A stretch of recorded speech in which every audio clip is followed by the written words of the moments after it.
We're KC101, time for another edition of Saturday with Seniors, brought to you by Eisenhower's Tioga County Harley-Davidson, South Mansfield. Looking for some Christmas gifts this holiday season? They've got lots of ideas, gift cards, and more at Eisenhower's. And Brenda Elwell joins us in our studio. Hello, Brenda. How are you? I guess I'm fine. You're welcome here to KC101, 80 years old, and you look like you're doing well. I hope so. What year were you born? I can't do the math in my head. 1943. So the war was just ending when you were born. So let me go backwards to what did your parents do for work? Do you remember? My dad was a grader operator and a farmer. My mom, of course, stayed home and took care of 7 kids. Wow. So your mom, you have 7 siblings in your family. That's a lot. I have a brother who was born 2 years after me, and a sister a year after that, and another sister a year after that, and another sister 3 years after that, and then another sister 53, and then the baby is 55. Wow. I had a lot of duties as a babysitter. I can imagine. I guess the firstborn would do the most babysitting. So where was this that you were raised in your earliest of years? In Little Marsh, out in the country, of course, and also Sabinsville. One set of grandparents lived in Sabinsville, up on the hill. Mixed town, it's called. The Mixtown Hill Road area. What were some of your early memories of Little Marsh and Sabinsville? Are they drastically different than today, I'm going to guess? Yeah, because my grandmother had left my grandfather from Little Marsh, and she had remarried and moved to Williamsport, so he lived by himself. Mm-hmm. He was a farmer. Sabinsville, Grandpa was a farmer up there, and Grandma was a housekeeper, and her kids were all gone, but she had 6 kids. Big family. How many kids do you have? 5. So your family trees are pretty big. So you grew up on a farm, spent a lot of your time on a farm? Yeah. What was farming like then? Was there horses on this farm that you grew up on in the 40s? Definitely. Yeah. When staying with Grandma and Grandpa in Sabinsville, we went to town. It was like a hay wagon, but it was small. Grandpa hooked up, and I've tried to think of the old white horse's name, and I cannot think of it.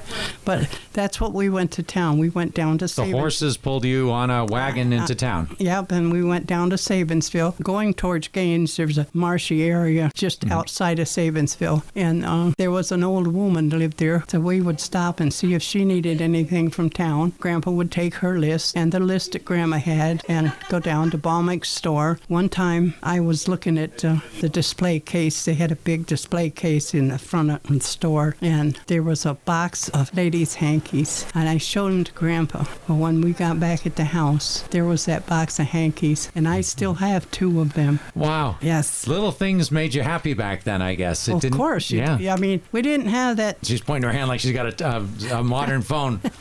But there was a return on pop bottles. My uncle, he would get bottles of soda, and he'd leave the bottles there. Grandma put them in the old ice box out on the high porch. And so when we went to town, I got to take them to town. You got a nickel for each bottle or something like that? I don't remember. It was. I'm sure it was more. You could do more with that money than you can now, is what you...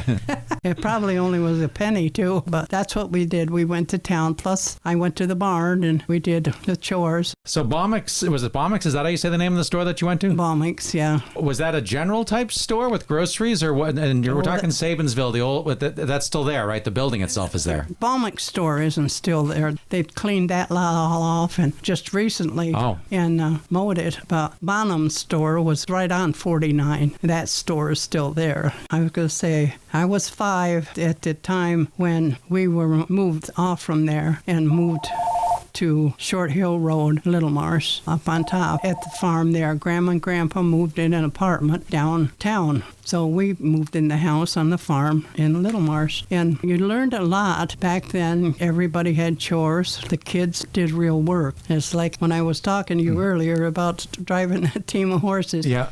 At 6 years old, yes. So you drove a team of horses. You were 6 years old. I remember I had someone else on the show, too, who said at 6 years old he was in charge of the horses at his place. Yeah. Over the hill from that farm, there was rattlesnakes. Well, the afternoon cows went down a long lane right on the edge of that dirt road there where the rattlesnakes were. So the girl that lived there, my friend, we never saw a rattlesnake. Nobody even said anything at all about rattlesnakes until after I was grown and we moved where we moved now, where we live now. Well, do you know, right over that hill, there's rattlesnakes. Well, yeah, I know there's rattlesnakes over there. Yeah. And I never thought about nobody ever said a word about that all growing up, huh? No.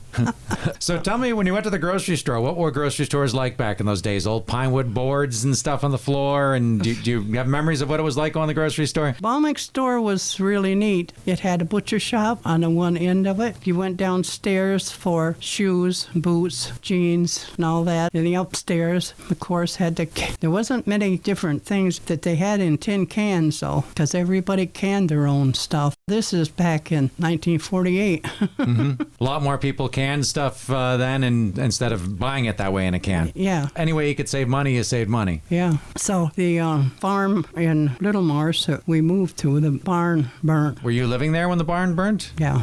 That must have been, as a kid, a very traumatizing, scary thing. It was a scary thing.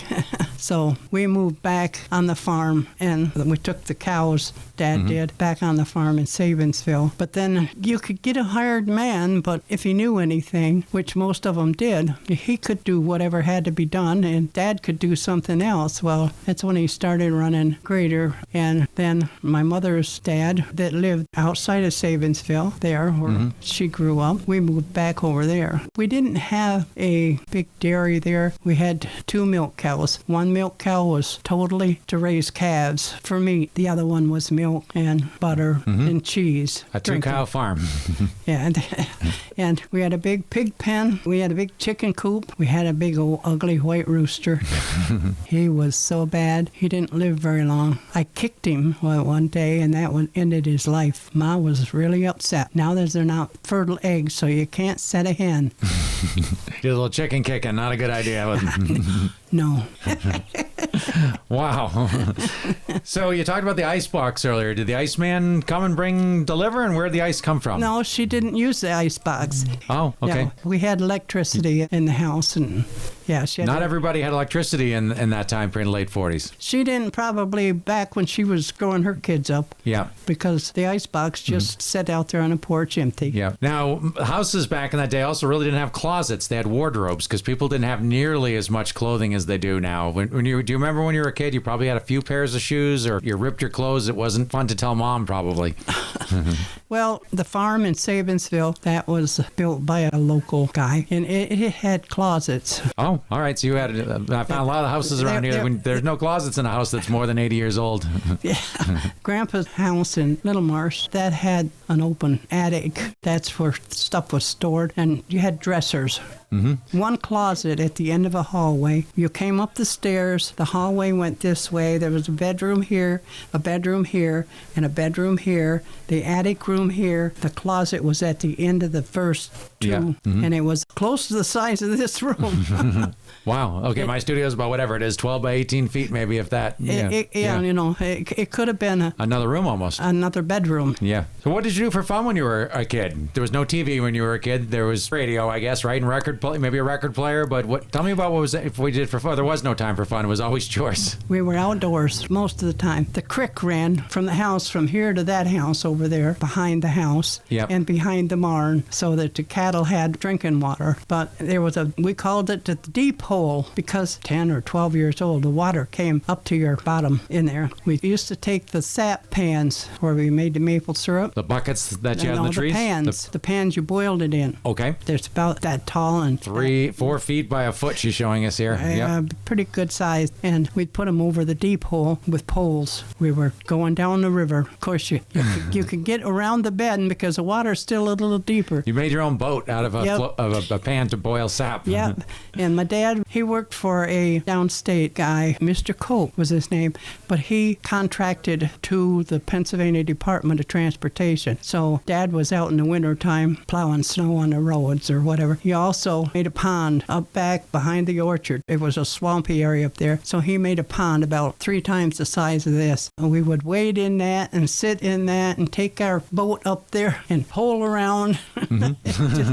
You'd go to the neighbors. All the neighbors had kids. And I was 13, and a neighbor of mine over in the hollow down from where we lived, it was maybe a quarter of a mile, and then you went up a dirt road, and she lived up there. She had a little baby girl, and I had bought her when she was tiny at Lugg's store a pink polka dot dress, and I'm friends with her now on Facebook. She still remembers it. And when she had her first daughter, I bought her daughter a pink polka dot dress also. But I would bring her home with me, and she would stay all night. I'd take a dresser drawer out and... You make that into a bed? Make it into a bed, and then I would set it on top of the dresser. I always had kids around. Sounds like you just found joy in whatever you're doing, whether you're floating around in a sap pan on a river or... Yeah, whatever we did. We spent a lot of time in the woods. The woods is behind our house now. Yeah. I always liked going out in the woods as a kid, too. Today's kids just don't go outside like they used to. Or when it snowed, did you enjoy going out and making a snow fort or a snowman or snow angel or whatever you made? Yeah. How about tobogganing? Did you have a sled as a kid or anything like that? Oh, we had a sled. But usually back then, if it snowed, it snowed. It snowed a lot then. It's like 2-3 feet deep. You sure weren't just shorter and it just seemed like it snowed more? Yes. For a long, long time, we had to carry the water. We had a pump just off the front porch. You'd bring the water into the house. You didn't have running water in the house? Yeah, in the beginning. And wow. Finally, because there was a nice spring in the woods, basically from the left of the house, instead of being straight across. And so one of my uncles run a backhoe, and he dug a big ditch. And they put a pipe down and ran the water into the house, and you had running water at that point. Yeah. That must have been nice. So when you were a kid, if you took a bath, how did you heat the water up for the bath? On the wood stove. How long did it take to heat up all the water you need for a bath? Hours, wouldn't it, or no? Not long. No? Maybe an hour. Yeah. Because you had the big canner, so you put it on and filled it full of water. But the stove also had a reservoir on the side that was full, that was already hot. So you would put the thing on the stove, empty the reservoir, add cold water to it so that you could get in there. Well, probably 3 people took a bath first. Well, that's what I was going to say. How often did you change the water before? Probably 3 people. And then down the drain it would go. And then that water you refill up the reservoir. Somebody did. Yep. Then that water that was on the stove in the big canner was hot for the next ones that were going to get a bath. We did that, I don't know how many years, but... So baths back then were one day a week? Or... one day, sometimes 2. It all depended. Nobody was taking a bath every day back then, like we do now. We're clean crazy with that stuff. Yeah. When you were a kid, laundry, was there a washboard or did you have an electric washing machine? We had an electric Maytag washer, so you had to heat water for that. Oh, same thing. You had to heat water for that too, I guess. And you have to hand pump water for the electric washing machine in the earliest days. Yeah. Wow. What do you remember about school? I went to 1st and 2nd grade in a Little Marsh school. Then Dad bought us a place outside of Austinburg. You go up towards the York State line and take that hard top road across it. So I went to 3rd and 4th grade to Knoxville School in the beginning of 5th grade, which I was so happy because the 3rd and 4th grade teacher at Little Marsh, she was a mean old woman. Say it like it is. And I'm glad I missed her. You ducked by and went to the other school. Yeah. Your 1st and 2nd grade teacher was not the same teacher that you would have had just for 3rd and 4th. No. They were nice in 1st and 2nd grade. 1st and 2nd grade was great. It was just getting to meet so many other kids. I didn't know there was that many kids in the whole world. The Knoxville school was big. We had Little Marsh. How big was that school? Is the building still there? No. It burnt on a Good Friday. Well, I was in 7th grade. It burned down. Yeah. And it's where the fire hall is now. That's where the original school was, right there. Yeah. Was it like 10 people in your class, or do you remember? Was it a big class? Oh, I don't remember how many were in there? I don't know. How many? There was 5th and 6th grade together. There was a boy. He was a bad boy. He was always trying to look underneath the girls' skirts, and he'd walk by and he'd pinch you. I had never had anything like that, saw anything like that before until he came along. Well, anyhow, one day when the bell rang, come in from recess time, he had been swinging high, and I had seen him jump out. Many times he would jump out when it was high. Well, this time he did and broke his wrists. I smiled to myself. Karma, huh? Oh, yep, it all pays back someday. Anyhow, the worst thing was he couldn't do his homework. He'd come to school, but he couldn't write. He couldn't turn a page on a book. He couldn't hold a book. So who does the teacher give as his helper? Was it you? It was me. Oh, I was so stinking mad. You probably didn't turn the page at the right time. You probably messed around with him. I did mess around a little bit. Put the book upside down for him, you know. I did a few times, different things. Did he ever get in trouble? And what happened to kids that got in trouble in school? No, he never got in trouble. But yeah, we went to see Mr. Warren. He was the principal, and he was a nice old man. And no, you got a licking. The paddle in school? Yeah, the paddle was there. Yeah. But the 5th and 6th grade teacher, she was wonderful. At recess time, the salmon always came up the creek. There was salmon in the creek then? Yeah. At recess time. Is this Little Marsh, or are you talking about... Little Marsh. Little Marsh, okay. There was salmon in the creek in Little Marsh. But not anymore. I didn't think so. But we would go out and grab salmon and put it in the refrigerator, take it home. And she would come in, Mrs. Pressure, her name was. She was a local girl. She'd put an apron on to go out. Mm-hmm. She'd come in with her apron full of fish. How did you get so many fish? Did you catch them with a rod? Or they just, there was that many, just grab them? Your hands. Wow. Water's only like this deep. Well, I know, but fish are fast and slippery. I know, but we catch them by hand. I wish there was still salmon in that creek. I'd like that.